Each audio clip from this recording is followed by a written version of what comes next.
Hello everyone, welcome back to my channel. तो आज मैं आपको बताने वाली हूँ टी शर्ट स्लीव के फर्मे की कटिंग कैसे करते हैं। और प्लीज़ थोड़ा अवॉइड करना अगर मेरी वॉइस में थोड़ा प्रॉब्लम आ रही हो, क्योंकि मुझे बहुत तेज़ फीवर हुआ है। लेकिन मैंने फिर भी स्किप ना करते हुए मैंने सोचा आज मुझे टी शर्ट स्लीव के फर्मे की कटिंग आपको दिखानी है। तो भले ही थोड़ा लेट हो जाए, लेकिन मैं आप लोगों के लिए लेकर ज़रूर आऊँगी। तो देरी ना करते हुए हम टी शर्ट स्लीव के फर्मे की कटिंग देख लेते हैं। तो टी शर्ट स्लीव के फर्मे की कटिंग के लिए हमने चार्ट पेपर लिया है। सबसे पहले हम इसे डबल फोल्ड करेंगे इस तरीके से। इस तरीके से अच्छे से डबल फोल्ड कर लेंगे हम इसे।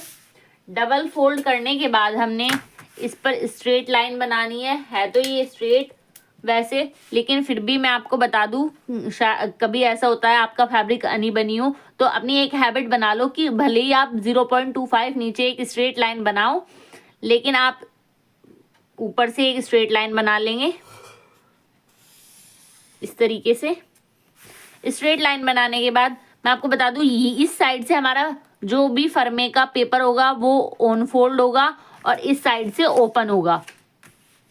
और फर्मे की कटिंग चार्ट पेपर पर करें या फिर आप प्रैक्टिस के लिए आप न्यूज़पेपर पर कर सकते हैं, लेकिन अगर आपको डेली यूज के लिए चाहिए, मान लीजिए कभी भी आपको ब्लाउज सिलना पड़ जाए या फिर कुर्ती सिलनी पड़ जाए, तो उसके लिए आप चार्ट पेपर पर फर्मे की कटिंग संभाल कर रखें। इस तरीके से हमने यहाँ पर स्ट्रेट लाइन बनाई सबसे पहले। उसके बाद हम फर्मे की लेंथ ले लेंगे। इस तरीके से हम फर्मे की लेंथ 10.5 इंच से 11 इंच के बीच रखें, ये बेस्ट होती है फर्मे के लिए। और यहाँ पर भी हम स्ट्रेट लाइन बना लेंगे इस तरीके से।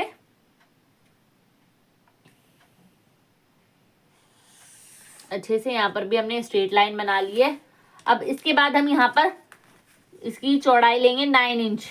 9 इंच पर एक निशान लगाएंगे इस तरीके से, और ऊपर के साइड भी हम स्ट्रेट लाइन से 9 इंच पर एक निशान लगाएंगे इस तरीके से।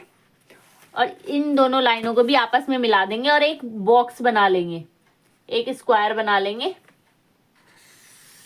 इस तरीके से।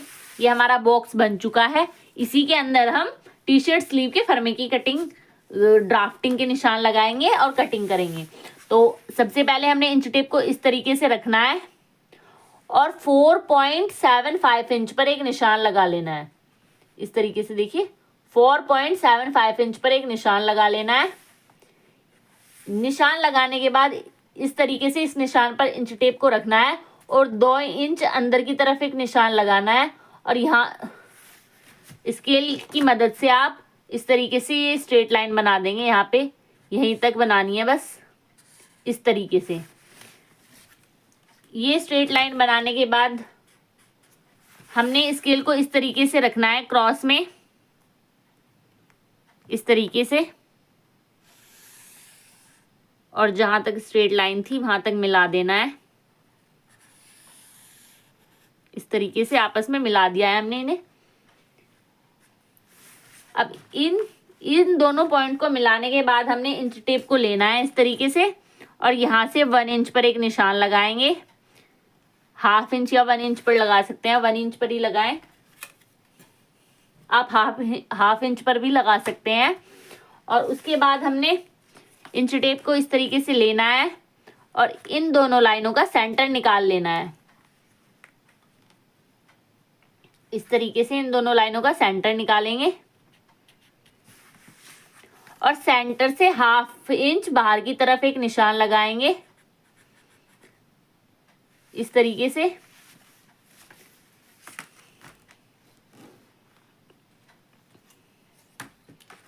और इस तरीके से हम सेंटर से ½ इंच बाहर की तरफ एक निशान लगाएंगे। और जैसे हमने पहले रेगुलर स्लीव में यहाँ का भी सेंटर लिया था, तो इसमें नहीं लेना है। और इसको स्केल को इस तरीके से रखेंगे, सॉरी स्केल बोल रही मैं, इस तरीके से इसे फ्रेंच कर्व को रखेंगे, प्रॉपर तरीके से सेट करेंगे इसे अच्छे से।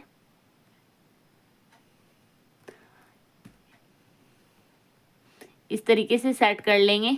सॉरी मैं एक पॉइंट भूल गई, इसमें कभी कभी हो जाता है, दिमाग से निकल जाता है। आपको क्या करना है, इस वाली लाइन से 1 इंच जितना नीचे आना है, और 1 इंच जितना नीचे आने के बाद हमें इस तरीके से इसे सेट करना है फ्रेंच कर्व को, यहाँ तक एकदम मिलाते हुए, और यहाँ से इस पॉइंट को मिलाते हुए हमें यहाँ पे इस तरीके से शेप देनी है।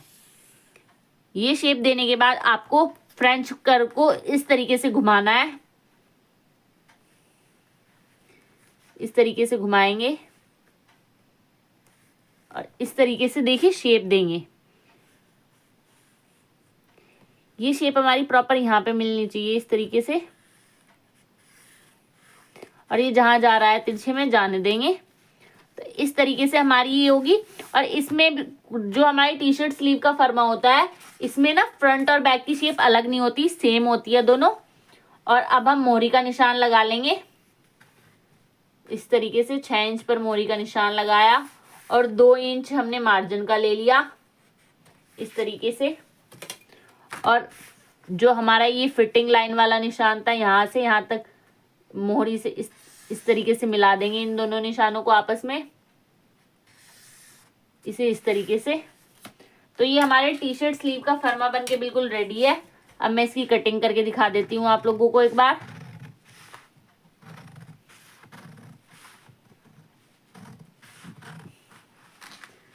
इस तरीके से हमने इसकी कटिंग कर लेनी है।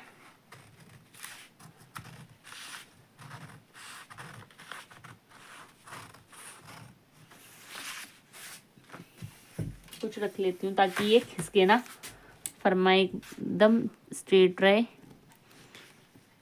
इस तरीके से हमने इसकी कटिंग करनी है।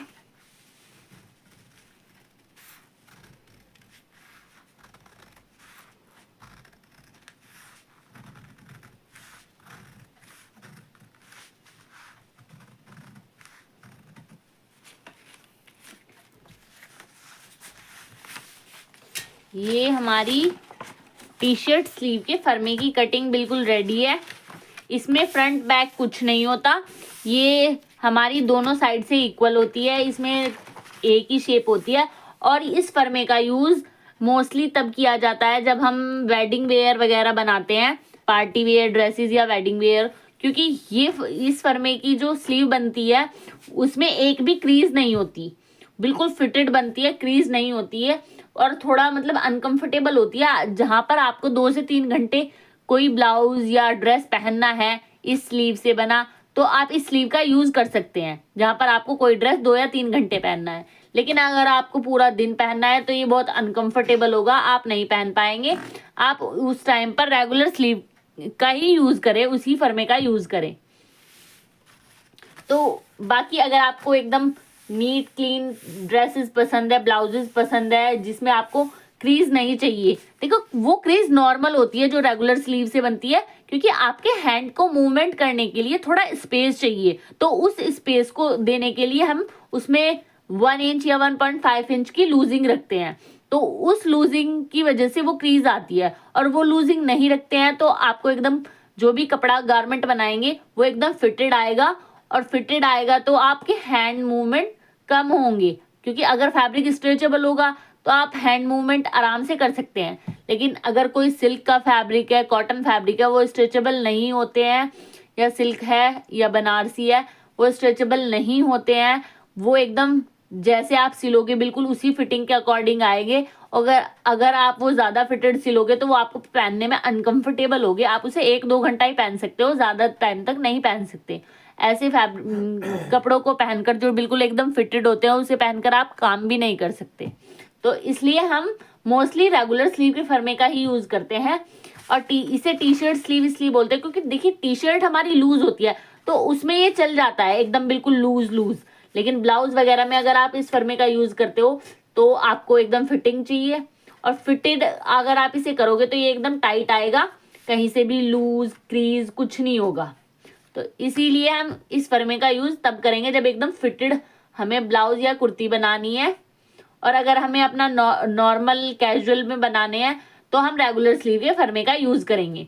बस इन दोनों फर्मों में यही डिफरेंस था, कुछ ज़्यादा डिफरेंस नहीं है, बस थोड़ा मार्किंग का डिफरेंस है। इसमें बहुत कम मार्किंग है और बहुत ही सिंपल मेथड है वैसे, लेकिन थोड़ा रेगुलर आपको फर्मे को याद नहीं रखना होता, आपको एक ही बार फर्मा बनाना है और इसी फर्मे से आप बार बार कटिंग कर सकते हैं।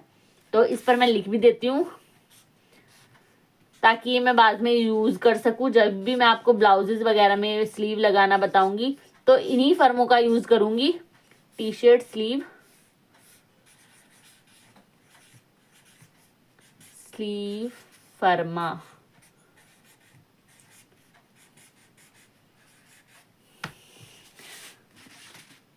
तो इसी तरीके से हमें अपने फर्मे को बनाकर रख लेना है। और ऐसा नहीं है कि ये फर्मा किसी काम का नहीं होता, कभी कभी हमें बिल्कुल एकदम फिटेड ड्रेसेस बनाने हो तो हम इसका यूज कर सकते हैं। तो इसलिए हमें ये बनाकर रखना है, कभी शायद भविष्य में आप किसी को सिखाएं या फिर, तो ये फर्मे उस टाइम पे आपको यूज आगे। आपको ये फर्मे संभाल कर रखने हैं, जो जो चीजें मैं बता रही हूँ आप वो बनाकर रखें, सेव कर कर रखें अपने पास, फ्यूचर में क्या पता कब काम आ जाए। तो इसलिए हमें अपनी चीजों को संजो कर रखना है। तो फ्रेंड्स, कैसा लगा आज का मेरा वीडियो अच्छा लगा हो तो वीडियो को लाइक कर देना। और आज का वीडियो मैंने एकदम डिटेल्स के साथ समझाया है, हालांकि मेरा कोई ऐसा आइडिया नहीं था कि आज मैं कर पाऊंगी, लेकिन फिर भी मैंने थोड़ी सी हिम्मत की और आप लोगों के लिए, कि आज का दिन वेस्ट न जाए हमारा, तो इसलिए मैं आप लोगों के लिए इतनी हिम्मत करके उठी हूँ। तो प्लीज़ वीडियो को लाइक कर देना, शेयर कर देना और चैनल को सब्सक्राइब कर लेना। Okay, bye bye guys.